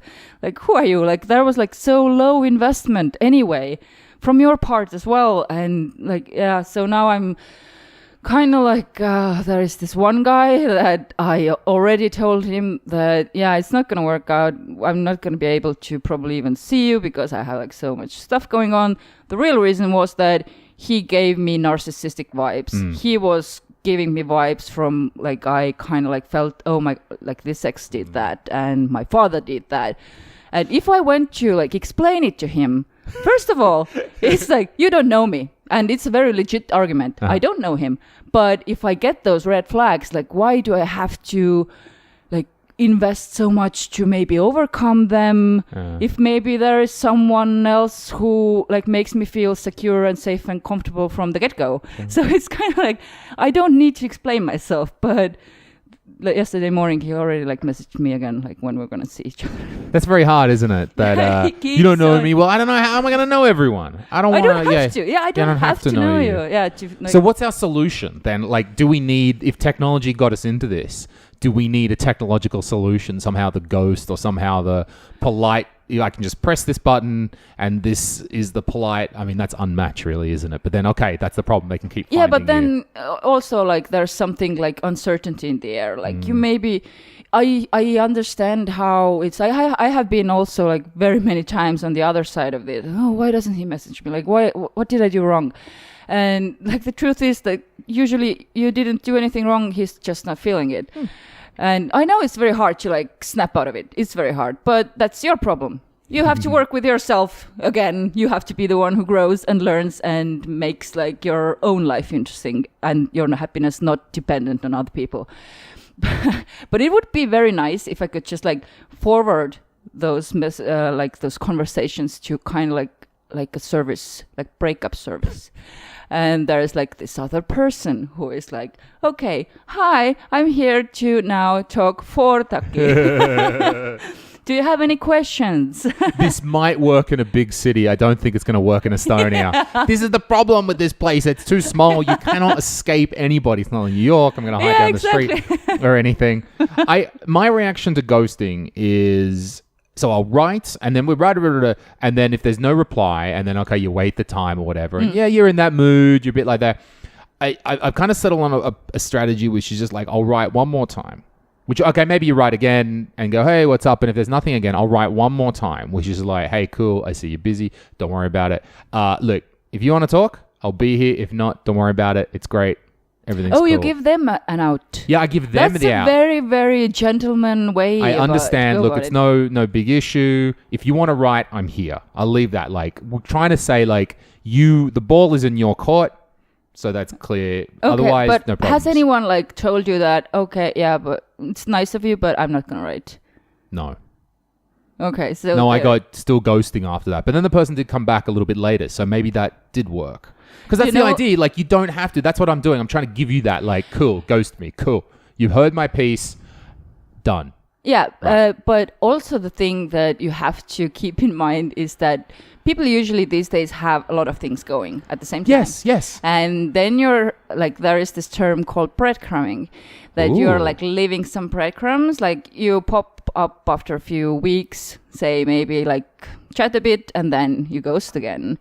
Because usually there's someone who's more interesting for you at the moment, but you don't want to lose this cool Lewis guy as well. Not yet. Just keeping it on the side. Yeah, All right. so I don't personally mind if I don't know the details, because I don't need to know, like, live your life, I don't care. But at the same time, you're kind of like, you might be a bit butthurt, like, because like, I am so awesome, like, why don't you want to get to know me? It's hard. That's right. It's hard to sort of present that in a healthy way. Yeah. To still deal with your own ego because and we're saying, hey, I'm humans. dealing with Yeah. my ego. I get you've got a situation. Look, I'm sitting here. I mean, like, clearly I've written to you twice now and you haven't been back to me. I'm clearly waiting for your message. But at the same But time... with also going, fuck you, bitch. Fucking whatever you can. The nice guy I'll be over thing. here doing Yeah. cool shit without you. Yeah. You don't know how nice guy I'm missing out Right. on. And then you can't, stupid also bitch. though, part of that is that you can't go, I don't know if this is part of the breadcrumbing, which is then to like a thing or to keep liking their shit or then to Oh, all it of a is, sudden yeah. you're following them on a new platform. You can't do that crap either, I think, because that's still like, you're not really, your words have to reflect Yeah, it, which yeah, is, yeah. hey, it is genuinely cool. It is genuinely, I just wanted to tell you. But then you can't just be like, oh, but I'm still stalking you on Twitter. You don't have to follow that person. You don't have to. Yeah, I'm trying to remember if I have like, I usually like, I do the digital sweep after breakups. I delete all the photos, I unfollow, I sometimes block. I don't want to know anything about this person anymore, if I can. Like, of course, with the father of my child, I still have to be in contact, but usually you don't, like, you're like not missing out much, but why keep yourself in this information loop? But isn't that a little bit more difficult in Estonia because we can't escape one another to a certain extent? Yeah, it is. We can't completely escape one another, which I have a very mixed relationship with the population size of Tallinn in that way. In one way, it is a gene pool. yeah, I love this town. I love that it means that we can do stuff. I love that it means that the market isn't that big and there's not insurmountable odds to us having careers and lives that we really want. On the other hand, can be pretty fucking boring. Can be like, I want some more shit. And a big freaking Ferris wheel on top of a crappy mall is giving me something new. This is not... You're not amusing me, Talon. This is not it. Shitty store with stores I've never heard of and a big thing that rotates. I can get a blowjob up there or something. Like, oh, great. You do it once and then what? I've had the blowjob on top of the city. What else have I got? Yeah, it's hard in a small town. Yeah, this is why my last two boyfriends were foreigners. And one of them left the country afterwards. So Ooh. I just found it out Was because it you? Was it? He's like, nah, that's it. I'm broken. I'm out. They're all like this. But I know that only because like a few days ago, for some reason, I unblocked him on Facebook and just like checked out if he's in. Oh, I think, the reason was that I think I saw him walking, and then I was like, oh. And then I went and unblocked and see that, oh, he's in the States. Everything is cool. So you're like, I got to go find that new guy. He looks just like him. I bet he's better. Chase him down. Weird thing is that Tigran actually looked very much like my ex. Oh, God. Okay. So this is why, like, the opinion piece I had about this stand-up they did was I didn't want to write it at first because I thought it was not objective, because like I felt uncomfortable, or like there were like many reasons I felt uncomfortable watching that, but like one of them was that he was so similar. But I think my piece was still like very calculated, and I didn't do any injustice. Sure. So we're referring to the comedy show that Tigran and Matthias did at the Alexela Hall. Yeah. And then you wrote a piece about it, which and gave your opinion. And I mean, look, I think this is a little tricky one for me to talk about. I'll try to be open, and because they're stand-up comedians as well, and we have some, not rivalry, but it's like, well, there's Comedy Estonia and those guys are not part of our crew. And, they do their own thing and right on, do your own thing. I'm a very big fan of people picking up their own stuff, making it happen and doing it right on. So, but I don't want to come off and be like, oh, fuck you guys or something. That's not, like it does seem to be negative reviews that a lot of people were not very happy with that. Look, I'm sad anytime comedy doesn't do well. I'm sad anytime there's comedy, particularly in Estonia, and I think those guys are legit stand-ups. I think they're doing stand-up. I think they're doing it more legit than any other theater actor or someone who thinks that they can do a monologue or something like that. So and I think that reflects all of us in Comedy Estonia. We're sad that a comedy show didn't go well, but you were there. I was there, and I was actually on a date. Oh, yeah. A classic strategy, a classic plan. Take him to the first date. Yeah, so... So you would have got laid if you went to a Comedy Estonia show. That's all I want to say. That's all I want to say. You'll get... Comedians are not getting laid, but audience members are. Yeah, use that clip. Oh, shit. We're not clipping this in any way. We are burying this shit an hour and a half into this podcast. Yeah, you have to be very dedicated to get to this part. Yeah. But yeah, I was there. And as we mentioned, I have been like watching you being your or Comedy Estonia's groupie for more than 10 years now. And I have seen how the sausage is made, so to say. I have seen... like Sorry. Pardon me. Continue on with your serious point. Sorry. The bread is made. Breadcrumbing. Also, I remember I once had like this conflict with Stuart Johnson when I wrote on my blog that I have heard this particular joke too many times now.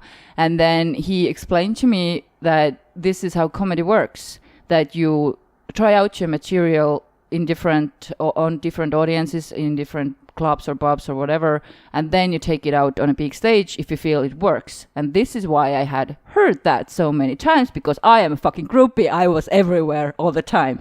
So that was my first lesson of how the sausage is made. Or banana. That was the banana joke. Yeah. Let's go to eggs and bananas. Stuart's classic joke, right?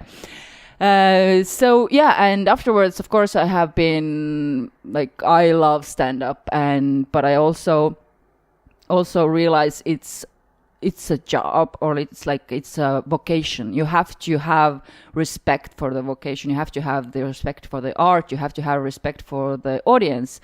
You have to understand that you have to work very hard to get to a certain level, and it's okay that jokes sometimes doesn't work, but you can't go on that big or large of a stage to try it out. You have to try it out first. You have to get the reactions and maybe tweak them a bit, and also, of course, like what works on like a small audience, it doesn't work on this 1,000 people where like there are like children were there. You can't go on make like ecstasy jokes. So, or maybe you can, but you have to do it. Better be a real good ecstasy joke. Yeah. So yeah, I felt that they hadn't like. I felt there was a lack of respect. I don't think it was intentional though. I think it was just like they had this great idea. Let's do it. They had this good energy, and they somehow kind of like forgot like there are still few parts you have to put on this huge show. And this work thing, it goes with everything. Like when we were talking about depression and like maybe this writing when you're depressed, like the good material comes when you're sad. Yeah, but actually the good material starts coming if you have been working enough that you already have the basic knowledge, or like it's the 10,000 hour thing. And then you don't need to be like particular in one state or another. You already have that, what is the word? Some basis. I mean, you've just done it. You've got muscle memory. You've got the what you've learned about the technicalities art still has technicalities. It still has structure, and you can still learn. I don't think you can learn to be a stand-up, but you can learn the structure. You can learn the technicalities and how a bit or different pieces get put together and so forth. So if you understand those fundamentals, fundamental was the foundation was the word. You can go quite far. But and it goes for maybe 10, 15 years ago, I felt that if I'm like writing fiction, I need to have a glass of wine with it because then my brain is like open. Like that's a load of horse shit because no, like when you're having wine, then you're having wine, you're relaxing. When you're working, fiction writing is working. You're working, dear woman. Just work, type, do the thing.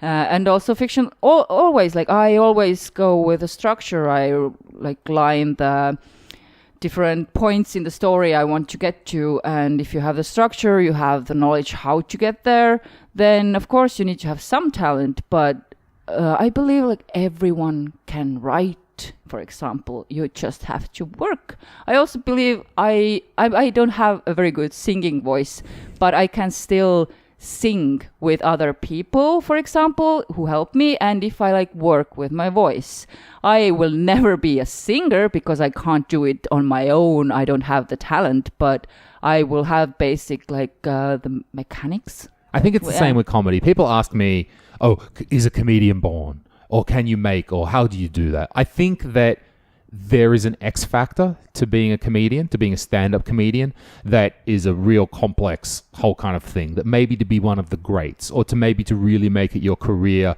you need to have that X factor. However, I do believe that if you are a student of the art form, if you know what you're doing, you do the work and you try, you can get pretty fucking far actually with it without actually being like a super hilarious kind of person. I don't know if you're ever going to be a master of the art. I don't know if you're ever going to go down in history, but you can do it at a reasonable level just from knowing the technicals of it. I think it goes like, they say there are like two types of people. Like one type believes that they have this IQ they are born with, or like the skill set they are born with, and that's that. And the other type believes that everything is learnable, and you just have to kind of like switch your mind to believe that everything can be learnable, and you have to learn all the time, adapt, grow. Oh, the growing again. This is a growing podcast. It's spring. We're growing. Because what you were talking about before, like back in the day with Comedy Estonia, and this was a really something that we had to work to try to overcome, which was we've got 2 or 3 open mics or something that's happened at that stage. And we've got these fans that are coming back. And they need new material because we've got these fans. But we know that stand-up needs to be worked and worked and worked and worked, right? But then we've got these fans who are coming back to every show. And like you, they're coming and they're going, but I saw this one before. And it was this balance to work out how to still encourage those fans while knowing that we need a lot of open mics to do that. And that is a really hard thing to work out. In comedy, I don't know how it is for other art forms, but how to balance your super fans who want more and more of your stuff. And that's great. This is an amazing thing that we're a bunch of these nobodies and we have these super fans who really want to come and see everything. How can I, encourage that while still knowing that we need to do the work? Now, eventually, I think that worked itself out with a combination of adding more open mics. But then also as the fan base grew a little bit, it's not exactly the same people every time at the same thing. So the way I advise our comedians these days is, okay, if you got a bit, you have 8 open mics every month that you can rock up and do it fresh. And you can say, hey, here's a new venue, here's a new venue, here's a new venue. Now, if someone's going between those venues and they're like, I saw you at Hiupubi, I saw you at Nohik on campus, I saw you at Kapika, and it was the same jokes. This is where it does take a polite conversation to go, we respect it there, but fuck, that's not how this art form works, although we love your enthusiasm. But then you might come across, well, what happens if they're very regular at one of our venues? Which I'm finding that what's more typical is people are more likely to go back to that same place. It's either close to them or it's at a venue they identify with. Bar or it's whatever. my Merkel. I always go to Merkel. That's where it's at. So then what happens when they see it again the next month? My advice to them is that the open mics are actually there for comedians. They're actually there for the comedians, number one, to practice their art, because we can only do it in front of an audience. They're secondarily there for the audience, even though it's we're there. So it's like, if you're getting up and you're just saying the same words for words, this is no good. You haven't edited it. You haven't tried it. Really? Your bit is that good that you don't have to edit that you don't have to change that. No. I bet your bit could be stripped away, had this line taken out, this thing, like... So if you, in your genuine heart as a comedian, feel that you've worked on that bit, you've edited it, you've maybe moved it around, add a line, done that, cool, do it again. Because going back to number one, we're there for that. Now, if you're just getting up and saying the same friggin' words over and over again, and you haven't changed and you haven't improved it, that is a bit like, come on, man. You can't keep doing that, right? You've got to improve, and if the bit is so amazing it doesn't need improvement, well, then it's killing and no one cares. Then it's going to be fine. So I think there's certainly that balance. And also the third factor that has meant that we don't have so much of a problem with this, now we have so many more comedians. So, maybe those comedians are being rotated due to just their own schedules or whatever, or we don't have a schedule for our open mics. It's just like whoever can turn up. And now we seem to have enough of a base of comedians that, okay, we've always got 8 or 9 who can turn up. It's not like 1 or 2 and we've got to cancel or something. Okay. So... You have come a long way, though. It's a big balance, yeah, to do that. But this is the genuinely hard thing, because we had to construct a comedy industry end to end. That if we have we want to do something, which is perform stand-up comedy. And comedy's not just theaters, and it's not just open mics. It's everything in between. It's starting your open mic and doing it in a shitty basement. Then it's pulling your 20 minutes together and maybe getting with another guy. And we're like, hey, we both got 20 minutes. Let's do a little show in a little bar or something. And then it's maybe doing your hour. Maybe after a while, you've got an hour of material. And an hour doesn't mean, everything I've written adds up to 60 minutes. It means that, I've got some kind of show. It doesn't have to have a structure. I'm not saying you need a story. I'm just saying an hour isn't the first 60 minutes you've written. It's when I feel like I've got a whole and I've worked it and this is something that I want to present. So you need to add in everything end to end. And this is sort of why I was very, very specific about how I wanted Comedy Estonia to grow. Because if we didn't have all of those pieces in place, we couldn't grow naturally as performers. And also in the beginning, I think there was a fear that our open mics would take away from ticketed shows. So that, if we have too many open mics, people are getting too much free content. And that, we actually, what we kind of do want is we want to make a living, and we would like people to come to the larger show. And, why would they come to the theater and pay $10 when they can come to Mökku and see it? Now, we understood as time goes on that a bunch of stuff happened. First of all, you're a perfect example of this. You were watching us as a student or late student or hanging out in Tartu, that vibe, right? And then you became middle class to some respect. You got a job. I am very middle class. I'm very proud of it. And now you're like, you're not hanging out in Mökku basement anymore. I said, I can't afford that. You can't afford it. You want a ticket to go to the theater. Our audience has grown up with us, and we then also had to...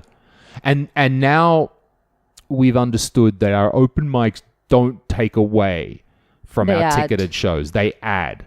And I think that was it when we stopped fearing the open mics. But then that's also why we don't need to do any more open mics than we want.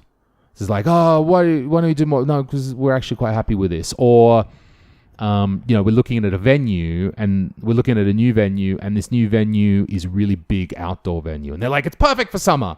You're Comedy Estonia. You can get the crowds in. It's a big outdoor venue. Isn't this going to be great?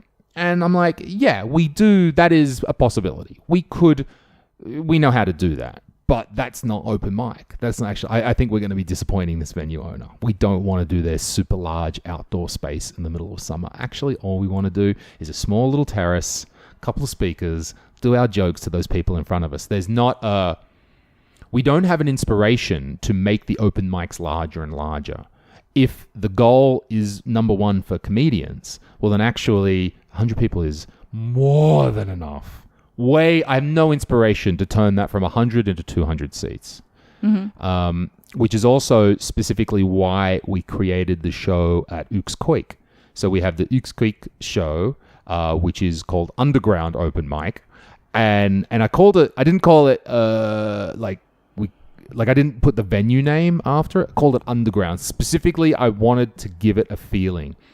Because I had a choice. We could have gone into 100-seater, or we had the choice of the 30-seater downstairs at Ykskøik. And let's remember that the listeners who don't know what Mökku is or was, it was like this little like few square meters bar in Tartu. The old Mökku. You had like 5 seats maybe, and like maybe 20 people max could be there. No, not 20, I think 10, 15. Yeah, all standing. All standing. Yeah. All standing. It was very, very small. That's where comedians want to be. So we have specifically taken a smaller room because it's like there's no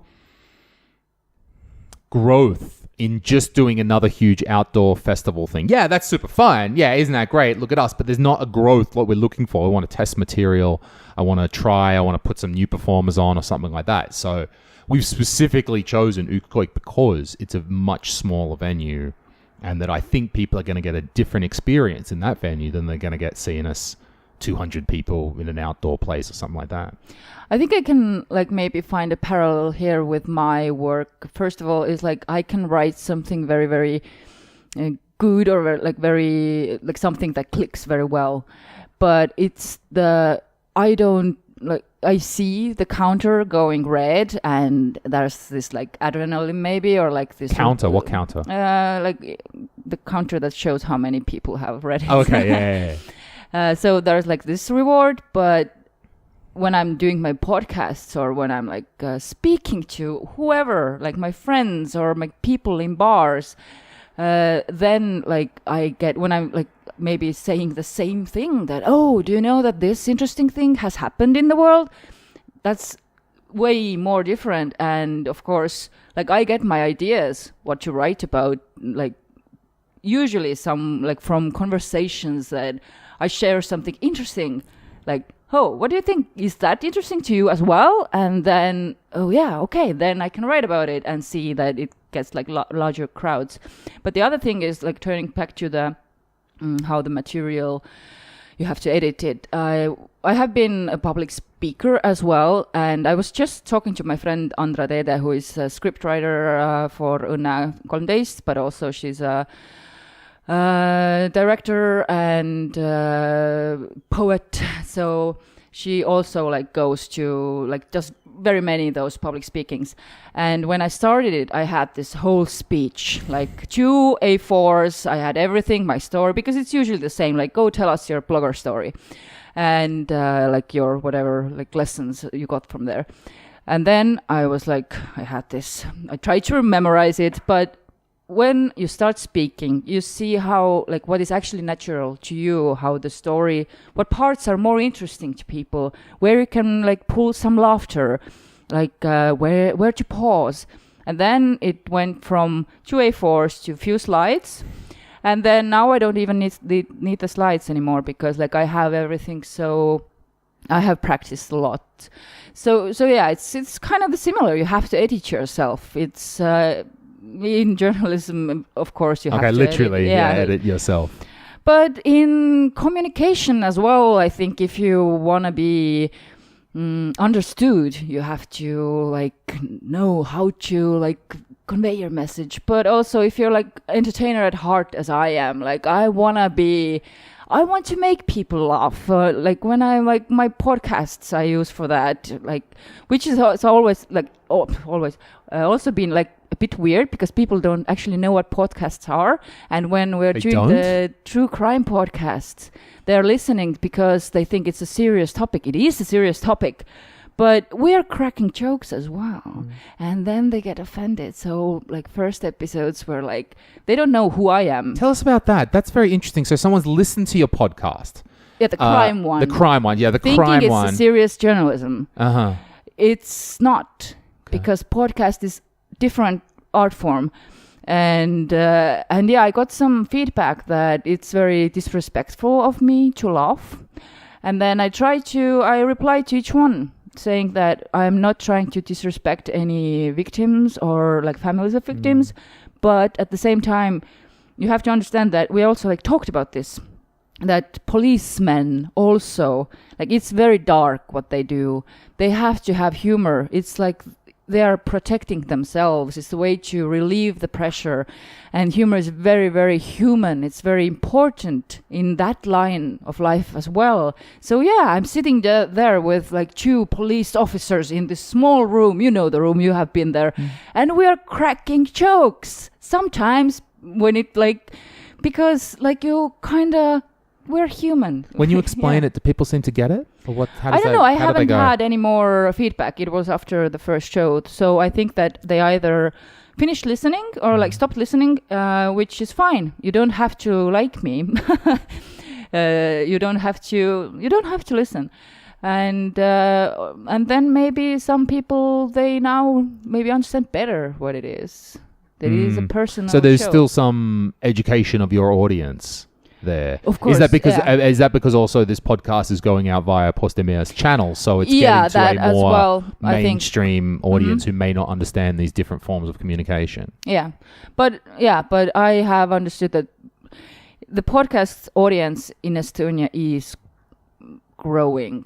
Hopefully it's the next YouTube, so to say, but like the most popular podcast we have is Tussisööd, of course, but that's the audience of 20s. They know what it is. But I am 35. My audience is 30s, people in 30s and 40s. Both my dating show or whatever, the Untitled, and both the crime show. So they still need to be educated what it is. That's very exciting. To think that there's a new demographic. That you're bringing that to this people. And then also I think it's quite insightful that you've broken down that demographic and gone, okay, these people, like we got Tistadant and we got Tussisööd, and they're doing it at this level. And that's cool that they're appealing to those people and bringing something. Because, actually, I think it was my mom who kind of like, I understood that that's what it is. I asked my mom if she listens to my podcast, Untitled, and she said that, I tried to listen to a few episodes, but you know what? It's kind of boring for me because I'm older than you, and everything that's like current or relevant to you in relationships right now, I have been there. And it's like, I felt the same way when I tried to listen to Tussisööd.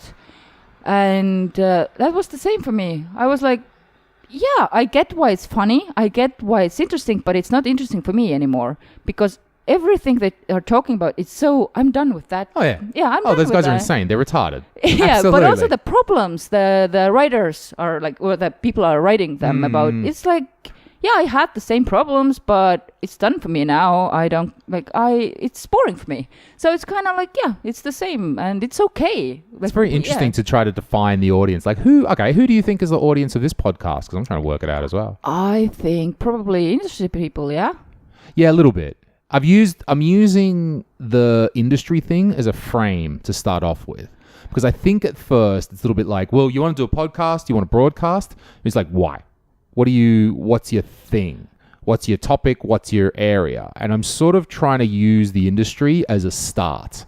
Yeah, but that's like, you can't take industry away from you. It's like the saying, like, you can take the boy out of the industry, but you can't take the industry out of the boy. This is my life. This is what I do. Right? Yeah, but also you have stuff to say. You have stuff to teach people. So I think it will probably grow into your personal, it is your personal thing, but people will be listening because they are interested in you, in the stuff you are interested about. Like if you find this person interesting, who is your guest, you find me interesting enough to ask me here, then they have this vote of confidence that, okay, because I like Louis, I think he is interesting, then by default, by proxy, I have to be interesting as well. So they will listen. It will probably be, I think, something. I think so. This is what I'm hoping. I'm hoping that it turns into that. Starting off with like, what do I talk about at start? Okay, industry. That's what I know about. But at the same time, your audience is like way bigger. Your audience is the whole world basically because of the language. I'm not interested in that though. I'm not. I am specifically only targeting people inside of Estonia. Okay. Because I think that's what Comedy Estonia has done. Like, I'm not, like, that's lovely. If someone in, I don't want to say Latvia because we work there, but if someone in another country wants to listen, I'm very happy for that. That's lovely that you're interested in that. But I'm not trying to go to such a broad audience. Like, I'm way more interested in digging into Estonia. And I'm not even interested in just people who just want to speak English or foreigners. I'm also not just interested in that. I'm interested in getting to Estonian people because this is my life. That's what we've done with Comedy Estonia. And yeah, okay, will other people listen? I don't know. But at the same time, I can see this one take you can also, like, there could be, is that you're an Australian living in Estonia. So maybe there's this demographic in Australia who want to, like, listen to one of their own, but who is like living this strange life. Fuck Australians. No way. There is a reason why I live here. And one of them is that I don't have to deal with many other Australians. I don't want to deal with them. I'm not interested in appealing to them. You will never know when you will maybe go viral because like maybe if I go viral, that's fine. Hometown paper will write Great. that. Yeah. Congratulations, you bunch of hicks back there. But I'm not targeting that. My interest is right here in this. Because that is also when we think about marketing Comedy Estonia and what we're trying to achieve. We have an audience inside of quite a small geographic boundary. So this changes our marketing. This changes our Facebook group and our Instagrams and all this stuff we're trying to do because we're only trying to get to these people in this small place. And that's also why I don't really fear how social medias are coming and going. So Facebook's on the down. We know that's it's a very large sinking Roman Empire, but it's sinking. It is, yeah. And okay, now our YouTube is rising. That's cool. I'm very happy for that. What could be the other things? I don't worry. Like, it's like, oh, we have almost 30,000 followers on Facebook. Why would I ignore that? I'm not ignoring that. I'm not saying that's not useless anymore.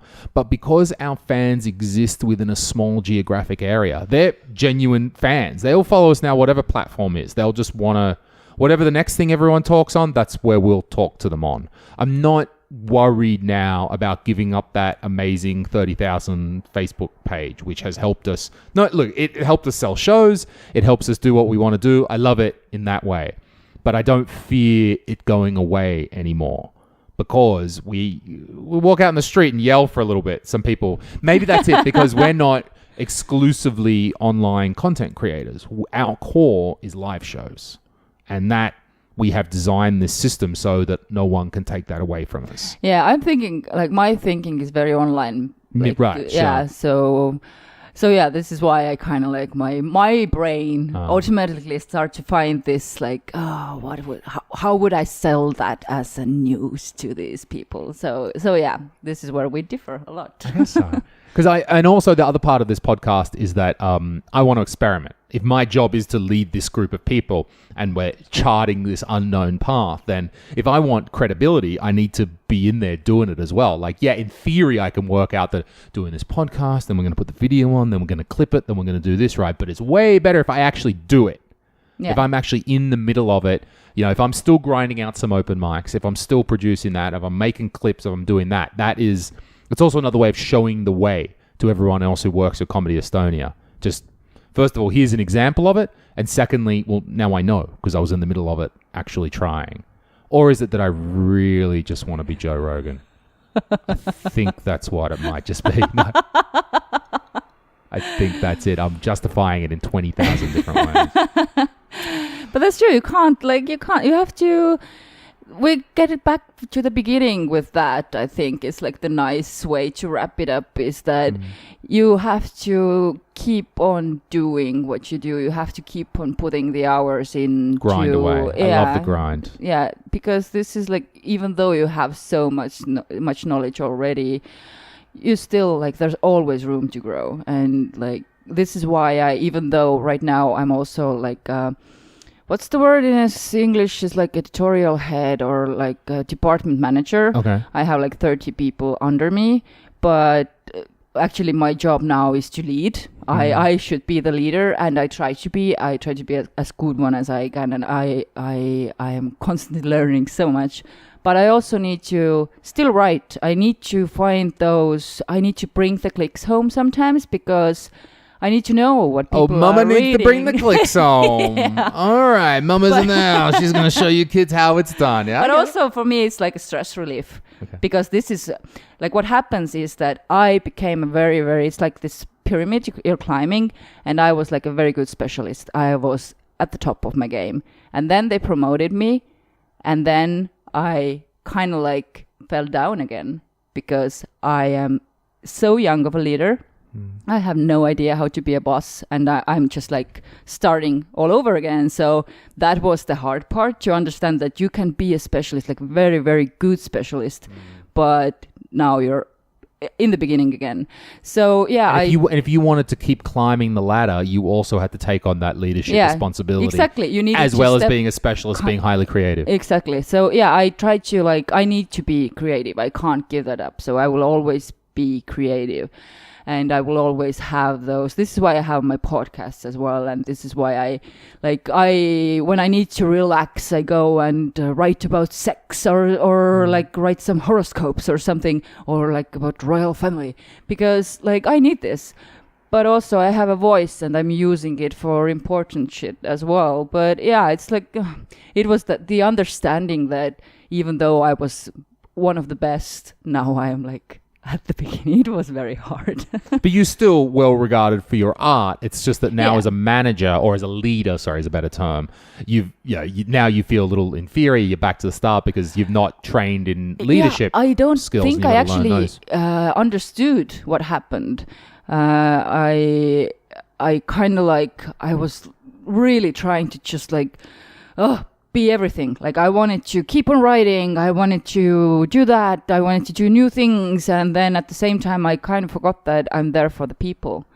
I'm there for my people. I need to be, first of all, be there for them. So now I'm consciously trying to do that more, even though I'm here Friday afternoon. Do you balance that? How are you finding that balance between there's work that you need to do, so work, there's leadership that you need to show, which is spending time with your people, working on their development, and then there's still the stuff you have to do. How are you? And look, my experience is that the business is can very easily overwhelm the creative, because the creative is sensitive. The creative needs time. The creative needs all of that, and business don't give a shit. There's another meeting, boom, boom, boom, always more on the task list. How have you balanced that? I have, first of all, since I live outside Tallinn, I try to leave 1 day a week when I'm at home office. First of all, physically, I need that to recuperate. But then I can concentrate. I get shit done. I can also write more or like better at home environment. But now I have actually like on my Outlook calendar, I just today marked Fridays starting noon till 5, just like busy. I will take no meetings. This will be the time I get all the shit done I didn't get done during the week. And then the other trick I kind of like learned, we just had this like a workshop for management or something. And then I picked up this trick that I will try to be more like do this like how did they say, like walking managering, or it's kind of like I will try to make more just like I go and ask, how are you doing? Sure. Communication. Yeah, communication. Okay. But like we always crack jokes. We always like, it's very fun environment, but to just like find more time to actually talk to people about stuff that's important to them, not only like make jokes. I'm very good at making jokes at the work. It's hard. I try to get to our open mics. Even if I'm not performing, I try to be there. And even then if I'm not talking, just that I'm there somehow makes me feel better. That I think it makes them feel better. Maybe that I'm just hanging around and we chat a little bit or something. Now I always want to push myself more. So I think, I should have a good conversation with someone. Yeah, it's the same thing. I was really used to working at home a lot, and I thought it doesn't have to change. But now I see that me being at the office is already like very important to them somehow. So it's the same thing. Yeah, you're there. You're there for them if they even don't need you at the moment, but you're there. It's the same thing. Just creating art and managing art, just turning up that's what I think about. Because I'm starting jiu-jitsu. And you are? I know I've been going to Brazil in like 2-3 months now. Wow. And it's hard. You're learning a skill from scratch. And this is a skill that almost has no end. Like you can go forever and be an amazing level, 100 black belt or something, right? So there's just this endless path in front of you. It's not like, in 2 years I'm going to be at a really good level, But what I keep in mind is that even if I can only make it once a week, which makes my fee I pay a monthly fee, and I'm like, this is not good value for money. But notwithstanding the value for money, I remember, what do I say to comedians? Just keep turning up.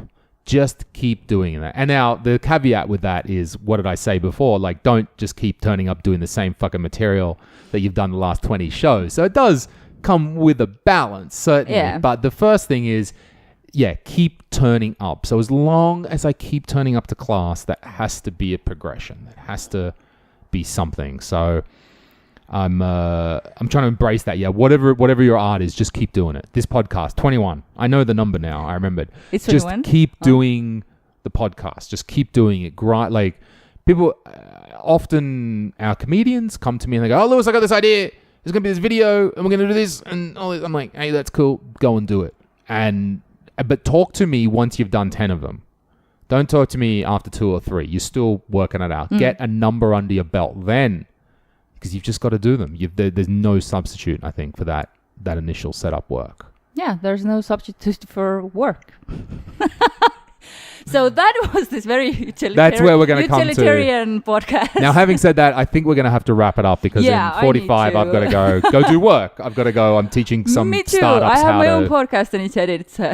Oh, you've got to go edit them. Okay. When's that? Is this the crime one? Crime one actually was online Thursday, so I am editing Saturdays, tomorrow's. Okay. Nice day, this is your okay. That was a very interesting subject. It was about female ejaculation. Who are you talking to this with? There were 2 women from. There's this site LearnToLove.org. That's actually for youth, for young kids, to learn about sexuality. But there are also like tantric persons. I am just like a practitioner. Tantric. I want to put my. I am not a tantric practitioner. I'm a hands-on guy. All right, not to get all Harvey Weinstein on everybody, right? So with permission, I want to put my hands on something. They were just like sex-positive people who know. So anyway, it's a very in Estonia. They Estonian? They were. Oh, cool! I know. It's amazing. That's lovely that such things exist here, and you can start to talk about it and be open with it. Good on you. All right, let's wrap it up. We got this Dagmar Lamp. Thank you very much. I forgot to watch there. I know. We got here. All right. Thank you very much, everyone. Episode 21. Yeah. All right. Let's have a good day. See you later. Bye.